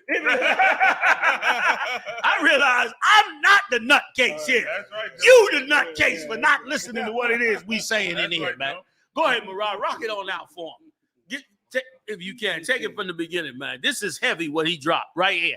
And get the names that he dropped in this tape so you'll understand the world you in. We're going to war with Iraq. I said, we're going to war with Iraq. Why? He said, I don't know. I said, well, did they find some information connecting Saddam to Al-Qaeda? He said, no. They just made the decision to go to war with Iraq. We don't know what to do about terrorists, but we've got a good military and we can take down governments. Came back to see him a few weeks later. By that time, we were bombing in Afghanistan. I said, are we still going to war with Iraq? And he said, oh, it's worse than that. He picked up a piece of paper. He said, this is a memo that describes how we're going to take out 7 countries in 5 years, starting with Iraq and then Syria, Lebanon, Libya, Somalia, Sudan, and finishing off Iran. I said, is it class? Pause that. Lebanon, Syria, Sudan. What was the other one? And then he said, we finishing off with Iran. That's right. There it is. And listen, and here's the thing. This was before the Iraq war. Yeah. So they had this on the table a long time ago. Here's what got it slowed up. When Obama went into Syria, the Iranians joined the Syrians and ran Obama out of Syria. And it shut down the whole process. That's when he cut the deal with Iran over their nuclear program, because he was going to hold off their program because he knew they coming back to get him anyway. So they had a deal to slow down their nuclear program, but it never worked out because he got pushed out of Syria and it slowed. Then Trump got in and they had 4 years to get close to that bomb. Iran may already have that bomb. Who knows? But they got close enough to get that bomb. And now they got a mess on their hands because now they got to go back now and try to get Syria. That's why the Lebanon war is heating up. You see that Lebanon talk? That Lebanon talk is them getting ready to go now. Don't be shocked if the Americans don't join them when they go in. They already bombed 2 bases in Syria. Yeah. So don't be shocked if when they go fight Hezbollah in Lebanon, that the Americans don't join them in that fight in Lebanon. Right. And then if they get Lebanon, they're going into Syria. If they get Syria, they might pause, go back and get the Sudan and them countries. But here's the jam up they got. They already started a fight with Russia. They ain't playing on that. They started a fight with Russia. Russia already flipped the government in the Sudan. Yep. Already backed the government in already backed the rebels in Yemen. So they got a problem on their hand. And now we about to get it in. So give it to them one more time if you could, Marah. If I could, then I get up off it. Slocky, y'all. We're going to war with Iraq. I said, we're going to war with Iraq. Why? He said, I don't know.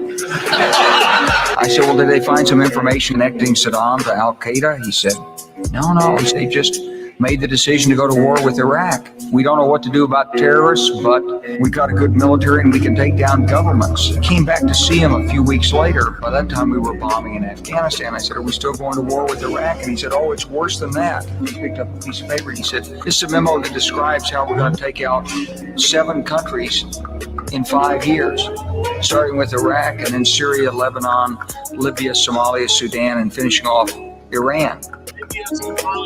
I said, is it classified? He said, yes, sir. I said, well, don't show it to me. And I saw him a year or so ago, and I said, you remember that? Movie, you can pause. That's what Black Hawk Down was about, but they got ran out of Somalia. Well, them old skinnies over there was tearing their hands up with them RPGs. So they ran out of there. So they got to go back now and get them areas back again to go back. Now, this I can guarantee you. They going after them countries. It's a reason. It's something in them countries that they all need that gives them power and control over the whole world. But now they found this oil in Gaza, done disrupted the whole plan. Everybody's plans on hold now. Everybody plans till they get this 1.7 billion. Then they'll go back and deal with that other stuff, man. Let me tell you something, man. Come into the truth, man. Join the body of Christ. This is the safest place on the planet when it comes to righteousness in this whole damn world. You want to understand the future, man. You care for your family. You care for your brothers and sisters, man. You need, I'm going to tell you, I don't like to boast myself. I hate to do it. But I got to tell you this. If you're looking for somebody that truly cares about you more than they care about themselves, you should come join me. Because I'm going to be more worried about you and your life than I am about my own. And you need leaders like that. And listen, I ain't special. Big shout out. I ain't special. It ain't special to me. But I know that you can't serve Christ no other way. You try to serve Christ another way, he ain't going to work with you. You're going to have to be that way for him to work with you. And so I had to try to force myself to not be the selfish monster I usually would be. But I had to force myself to care about somebody more than myself. And brothers and sisters, let me tell you something. You are everything to Christ. And guess what? I owe everything to Yahawashi. So therefore, I care nothing about nothing but you all that wake up and come into this truth, and my brothers and sisters of all 12 tribes. That's my priority, man. Yeah, man. Join the I.S.U.P.K, man. Support us, man. Pay your tithes. You understand? Ignore the propaganda that we a hate group. We bringing up the crimes that's done to us. Every other nation could do that. Every other nation could talk about all the evil that's done to them. When black people do it about the 12 tribes, we become racist. We become a hate group. You was going to say something, General Salah? Well, I mean, what you said heavy because, you know, Israel complaining about what the Palestinians did to them. Palestinians complaining about what Israel doing to them, but neither one of them, I haven't heard them be called a hate group. Exactly. So, like they ain't calling the Palestinians a hate group. Yeah. And they bombing and killing and doing terrorism and trying to do terrorism. And they ain't saying they a hate group. What about us? But they're going to call us that. And that's why you got to ignore that. You got to ignore that. This is not the average brother on the street. This is a brand new brother that you encountering. These brothers might look like every brother on the street, but these are brothers that are brand new that changed their lives and decided to do something different. And you're going to have to look at them different. You're going to have to shake off the worldwide propaganda of hatred of us. You know we messed up when every nation hates us and looks at us like our suffering is our fault. You can best believe that white people have been pouring that out for years. And that blacks and Latinos and Native Indians, guess what? They think that way too in their ignorance. Why? Because they've been fed to them so much that anybody that comes to America and stays here long enough, they get fed the lies of black people are drug dealers, black people are criminals, black people are immoral, black people are the worst, blah, blah, blah, every day. But nobody reveals the things that are being done in the dark against black people, against Latinos, against Native Indians. Don't nobody talk about that on the level that we do. And we get hated for it. We get hated for doing the right thing. It ain't personal. These are crimes against humanity being done to us. And our black leaders have fallen off and decided to take a check. That's all. They took a check. They got tired of the struggle. They got tired of the suffering. They got tired of being beat. They got tired of coming up against the system. And it just makes more sense to take a check, get a higher position, and maybe you could do a little bit for black people. We chose not to go that route. We chose instead to believe in Christ, to believe in the Bible, to follow those laws, statutes, and commandments, to bend our will to the will of our Father in heaven, to love our people even if they hated us. That's what we chose to do. And for that reason alone, you should support us. You should get down with us. That's right. You should at least recognize our mission for you. You should at least see us on the street and say, even though they chastising me, it's because they love me and want to see me get right and do better. You should at least not be fooled by what another nation pours on us, man. And the reason we press it so hard is because if you don't band together, if you do not come together as a people, if you do not make the decisions to help you and yours, I guarantee you the heathens will make it for you. And those decisions will be to destroy you, to wipe out your way of life, to impoverish you more. They hate you, man. They want to just rob you more. Wake up. Wake up. Wake the hell up, man. This is the Israelite School of UPK. I'm Commanding General YAHANNA, man. The last man standing from the old school UPK, putting it down out of nothing but pure love for you, man. Stand with us, man.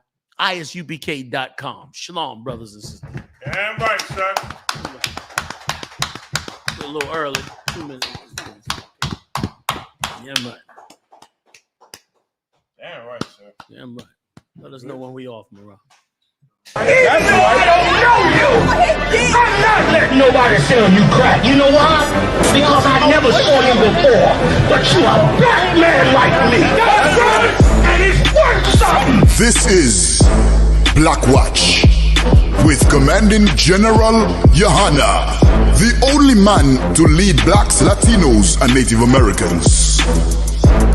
God made man on this earth. The white man he make man. God made man. God wants man to obey him. Bringing you real news. We don't need a black man in the White House. We need a black man in every black house. For many years, there's a lot of black people who didn't realize how deep the racism of white America was. You ain't gonna do nothing unless you decide where you gonna stand at with the Most High. This station is now the ultimate power in the universe. Righteous solutions to issues plaguing our nation. Boy, you better wake up and see the power that is within blacks, Latinos, and Native Indians. Join us every Monday from 9 to 11 p.m.